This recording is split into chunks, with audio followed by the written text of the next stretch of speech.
حضرت عمر جن کے اسلام لانے پر آسمان کے فرشتوں نے خوشیاں منائی، جب آپ نے کلمہ پڑھا اور صحابہ نے تکبیر پڑھی تو جبریل آ گئے کہ یا رسول اللہ آپ کو عمر کے اسلام کی خوشی ہو رہی؟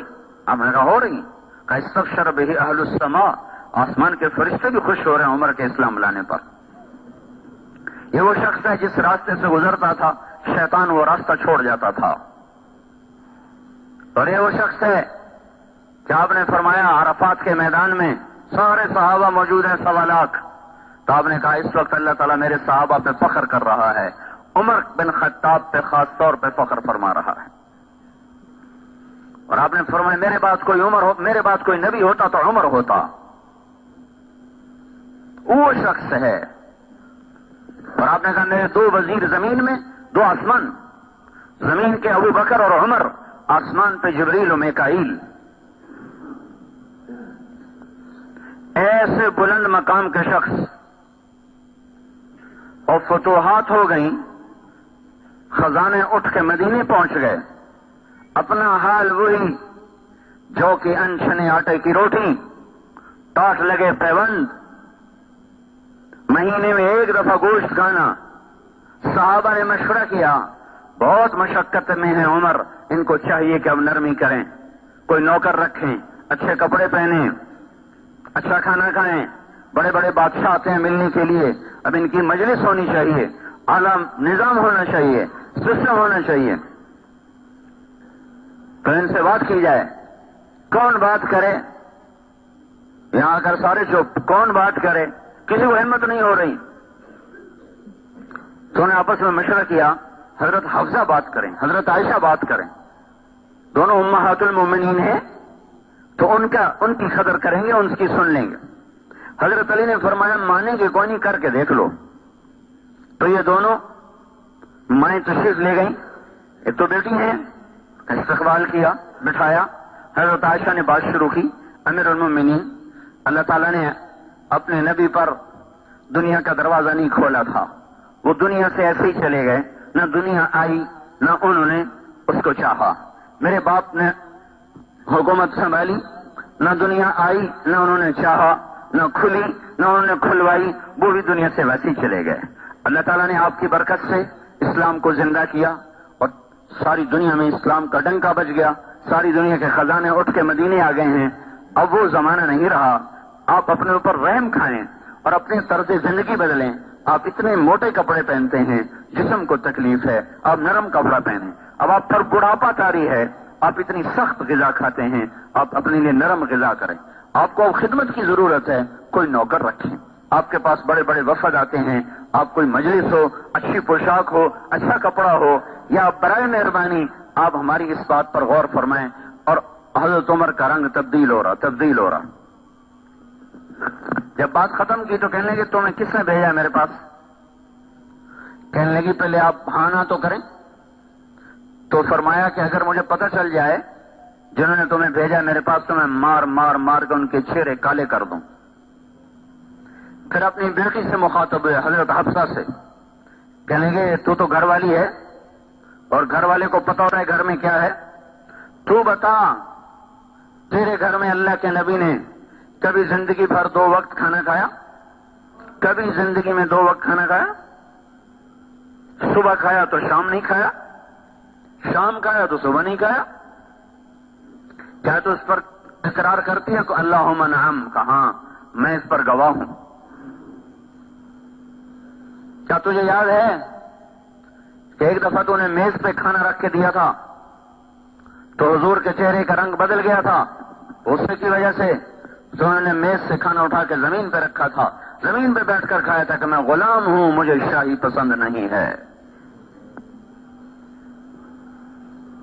ایک دفعہ حضرت عائشہ رضی اللہ تعالیٰ عنہ نے، الگ واقعہ سنا رہا ہوں، حضرت عائشہ رضی اللہ تعالیٰ عنہ نے عرض کی یا رسول اللہ آپ کیسے بیٹھے ہیں؟ آپ ذرا ٹیک لگا کے کھائیں، آپ کو آسانی رہے گی۔ تو آپ بجائے ٹیک لگانے کے آپ جھکتے آپ نے اپنی پیشانی زمین پہ لگا دی کہ نہیں، میں تو غلام ہوں، میں کیسے ٹیک لگا کے کھا سکتا ہوں؟ میں اپنے رب کا غلام ہوں، میں غلاموں کی طرح کھاؤں گا، میں اسے دکھانا چاہتا ہوں کہ میں تیرا بندہ اور تیرا غلام ہوں۔ پھر فرمایا تجھے بستر یاد ہے کیا تھا تیرے نبی کے گھر میں؟ کہ جی ہاں، ایک ٹاٹ تھا جس سے رات کو دوہرا کر دیتی تھی، دن میں پھیلا دیتی تھی۔ آپ نے فرمایا تجھے وہ رات یاد ہے جب ایک دن تو نے ایک تہ اس کی اور لگا دی تھی، دوہرے کی بجائے چوڑا کر دیا تھا؟ تو صبح پھر حضور نے پوچھا تھا حفظہ میرا بستر بدل دیا؟ کہ نہیں یا رسول اللہ وہی ہے، ایک تہ اور لگا دی تھی تاکہ نرم ہو جائے۔ تو آپ نے کہا تھا میرا بستر ویسا ہی کر دے جیسا یہ تھا، میں یہ نرمی پسند نہیں کرتا، میں اپنے رب سے باتیں کرتا ہوں، اس ٹاٹ کی نرمی نے مجھے اٹھنے سے روکے رکھا۔ بول تو گواہ ہے؟ کہ میں گواہ ہوں۔ کیا تمہیں یاد ہے حضور کا ایک ہی جوڑا ہوتا تھا؟ کہ جی ہاں۔ کیا اسے خود دھوتے تھے؟ کہ بالکل۔ کیا بعض اوقات یہ حال ہوتا تھا کہ نماز کا وقت ہوتا اور آپ کپڑے دھو کے لٹکا کے اندر بیٹھے ہوتے تھے، بلال آ کر عرض کرتے یا رسول اللہ نماز کا وقت ہو چکا ہے، تو آپ فرماتے میرے پاس کپڑے کوئی نہیں ہیں پہننے کے، ہم تو روزانہ ہی جوڑے بدلتے ہیں۔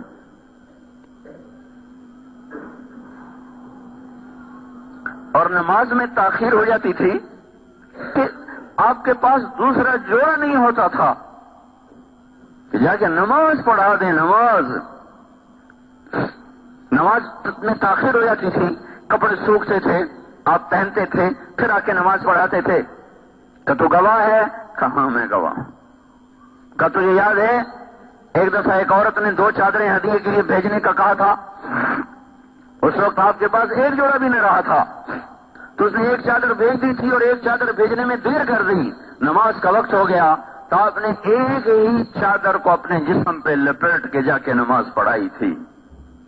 یہ وہ ہستی ہے جن کے اشارے پر جنت کے زرق برق لباس اتر سکتے تھے، جنت کی سواریاں، ان کے گھوڑے دروازے پر براق باندھے جا سکتے تھے، دسترخوان سجائے جا سکتے تھے۔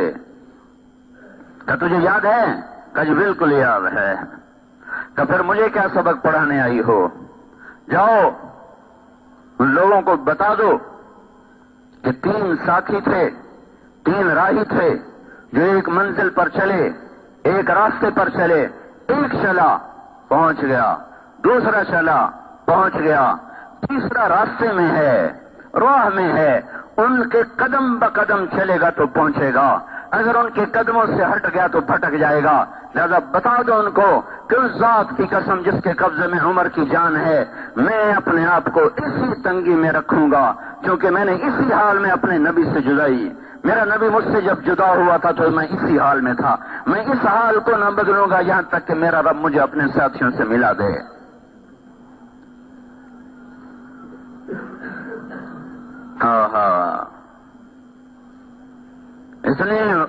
اتنی بشارتیں لے کر اتنی مشقتیں، ہم نماز چھوڑ کر بھی اتنا نہیں ڈرتے جتنا وہ جنتی ہو کر ڈر رہے تھے۔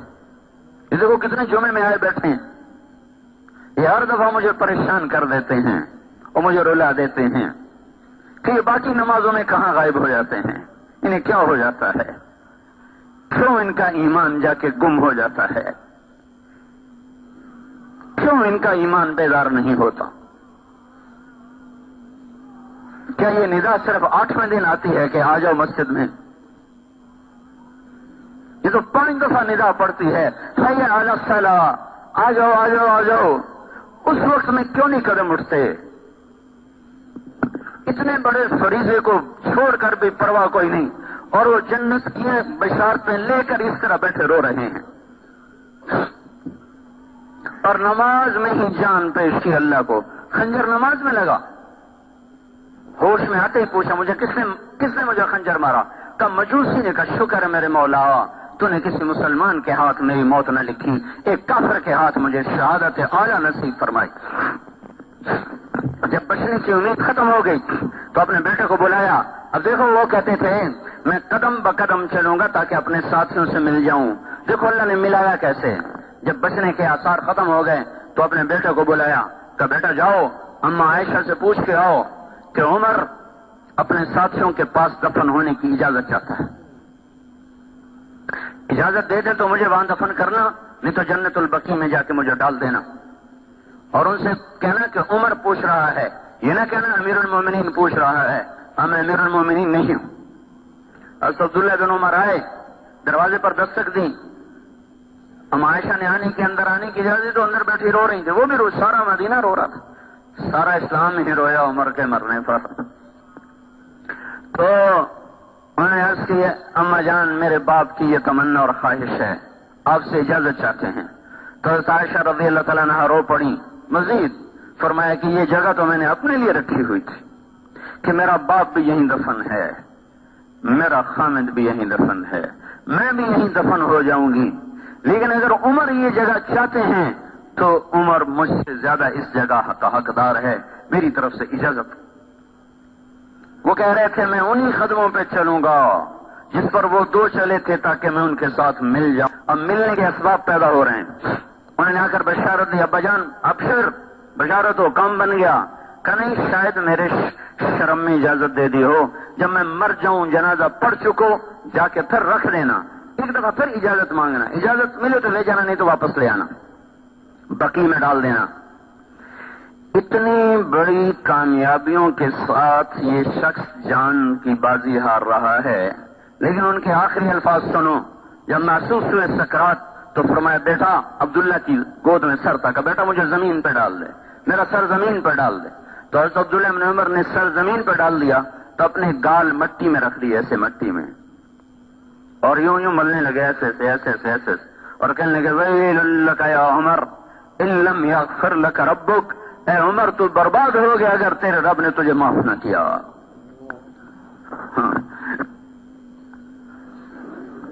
جنت کی خوشخبریاں لے کر بھی وہ کہے تو برباد ہو گیا اگر تیرے رب نے تجھے معاف نہ کیا۔ یہ مجمع نماز چھوڑ کر بھی کبھی نہیں رویا کہ آئے ہمارا کیا بنے گا۔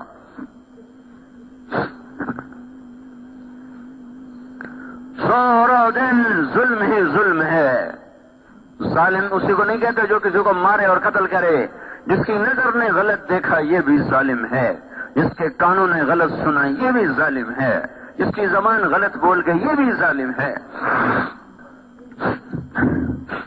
یہ ایسے اونچے انسان، اے اللہ اگر تو نے عمر کو معاف نہ کیا تو عمر ہلاک ہو جائے گا، یہ کہتے کہتے کہتے ویل لک یا عمر ان لم یغفر لک ربک، اور کہیں تھا ویل لک ولامک یا عمر ان لم یغفر لک ربک، عمر تو بھی برباد، تیری ماں بھی برباد اگر تیرے رب نے تجھے معاف نہ کیا۔ یہ کہتے کہتے کہتے کہتے دنیا سے رخصت ہو گئے۔ یہ وہ لوگ ہیں، یہ وہ ہستیاں ہیں جن پر اسلام بھی فخر کرتا تھا، جن پر فرشتے فخر کرتے تھے، جن پر اللہ فخر کرتا تھا۔ وہ ساری بشارتیں لے کر اس حال میں ہے، اور ہم سارے حکم توڑ کر ایسے غافل۔ بھائیو کہیں تو انصاف پہ آؤ، اپنے نفس سے پوچھو تو صحیح کہ کیا کر رہے ہو، اپنی عقل سے سوال کرو، اس سوئے ہوئے ضمیر کو کسی رات کی تنہائی میں بیدار کرو کہ کیا کر رہے ہو، کس چیز پہ محنت کر رہے ہو، کن چیزوں کے پیچھے بھاگ رہے ہو۔ حضرت صاحب نے جنازہ پڑھایا، پھر جنازہ اٹھا، اور حضرت عبداللہ بن عمر نے آ کر اما عائشہ کے دروازے پر رکھ دیا۔ پھر آگے بڑھے، سارا مجمع پیچھے، یہ آگے بڑھے، دستک دی کہ ام المومنین میرا باپ دروازے پہ حاضر ہو چکا ہے اور اندر آنے کی اجازت چاہتا ہے۔ حضرت عائشہ رضی اللہ تعالیٰ عنہ نے مرحبا بعمر، مرحبا بعمر، خوش آمدید ہو عمر کے لیے، اپنی اوڑھنی کو اٹھایا اور باہر چلی گئیں، اور صحابہ اندر اترے، اندر گئے قبر کھودنے کے لیے۔ حضرت عبداللہ بن عباس فرماتے ہیں کسی نے میرے کندھے پہ ہاتھ رکھا، میں نے پیچھے مڑ کے دیکھا تو حضرت علی کھڑے ہوئے تھے، اور ان کی آنکھوں سے آنسو بہ رہے تھے، اور کہہ رہے تھے صدق اللہ و رسولہ، سچا ہے اللہ بھی اور اس کا رسول بھی۔ مجھے پتا تھا عمر اسی جگہ آئے گا، دھرتی میں اور کوئی جگہ ہے ہی نہیں جو اس کو سنبھال سکے سوائے اس ٹکڑے کے، اس لیے کہ میں نے ایک دفعہ نہیں، میں نے 20 دفعہ حضور سے سنا کہ میں ابو بکر اور عمر، میں ابو بکر اور عمر، میں میرے ساتھی ابو بکر اور عمر۔ اس جملے کو میں نے اتنا سنا کہ مجھے یقین تھا کہ اس کائنات میں کوئی ٹکڑا ایسا نہیں جو عمر کو سنبھال سکے سوائے نبی کے پڑوس کے۔ بھائیو جو زندگیاں بنا گئے وہ روتے چلے گئے، ہم گناہوں میں بوڑھے ہو گئے اور پھر بھی آنسو نہ بہے۔ اس لیے بھائیو اللہ کے واسطے توبہ کرو، اللہ کو راضی کرو۔ انفرادی مسئلے حل کرانے ہوں، اجتماعی مسئلے حل کرانے ہوں، ملکی مسئلے حل کرانے ہوں، عالم کے مسلمانوں کا مسئلہ حل کرانا ہو، یہ سیاستدانوں کے بس کی بات نہیں ہے، یہ حکمرانوں کے بس کی بات نہیں ہے، یہ فوج اور پولیس کے بس کی بات نہیں۔ وہ بیچارے ہمارے جیسے کمزور انسان ہیں۔ اللہ کو واسطے دو، اس کو مناؤ، وہ ارادہ کر لے، اور اس کو منانا ماں سے زیادہ آسان ہے۔ ماں کو منانا کتنا آسان ہوتا ہے، اس سے زیادہ آسان اللہ کو منانا ہے۔ توبہ کرو اللہ کی بارگاہ میں، ایسی توبہ کہ توبوا الی اللہ جمیعا ایھا المؤمنون، سارے مل کے کرو، وتوبوا الی اللہ توبۃ نصوحا، اور سچی توبہ کرو۔ اللہ کا بھی اعلان سنو، من تقرب الی تلقیتہ من بعید، جب کوئی توبہ کر کے میری طرف آتا ہے، چاہے زندگی اس کی گناہوں میں گزر گئی، رواں رواں سیاہ ہو گیا، پھر بھی جب وہ میری طرف قدم اٹھاتا ہے تو میں اپنی جگہ سے اٹھ کر آگے اس کا بڑھ کر استقبال کرتا ہوں۔ اللہ کو استقبال کرتا پاؤ گے بھائیو اگر ہم توبہ کریں گے۔ اس سے تانا نہیں سنو گے، اس سے گلہ نہیں سنو گے، دیر سے کیوں آئے، بڑھاپے میں کیوں آئے۔ جو جب آئے گا، جس وقت آئے گا، اللہ تعالیٰ فرماتے ہیں میری رحمت کا در کھلا ہوا پائے گا۔ تو بھائیو ایسے کریم اللہ سے ٹکر لے کے زندگی گزارنا بہت بڑی نادانی ہے۔ اللہ کے واسطے میں بھی توبہ کرتا ہوں، آپ بھی توبہ کریں، اس کے سوا کوئی راستہ نہیں۔ مسجدیں بھرو، اپنے آپ کو سود سے نکالو، یہ موسیقی کی تانوں سے اپنے آپ کو نکالو۔ جو قوم موسیقی میں ڈوب جاتی ہے ان کا مقدر کبھی نہیں طلوع ہو سکتا، ان کے لیے غروب ہی مقدر ہے، غروب ہی مقدر ہے۔ دنیا کی تاریخ گواہ ہے اس پر۔ جن قوموں میں سود پھیلا وہ کبھی نہ پنپ سکی، جن قوموں میں ظلم پھیلا وہ کبھی نہ سبز اور ہری ہو سکی، جن قوموں میں فحاشی پھیلی ان قوموں کو صفحہ ہستی سے مٹا دیا گیا۔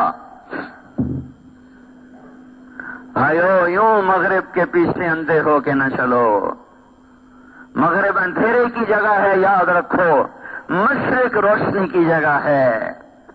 مغرب میں تو سورج جیسا روشن چراغ جا کے ڈوب جاتا ہے اور اندھا ہو جاتا ہے، مغرب میں تو سورج جیسا چراغ جا کے بجھ جاتا ہے۔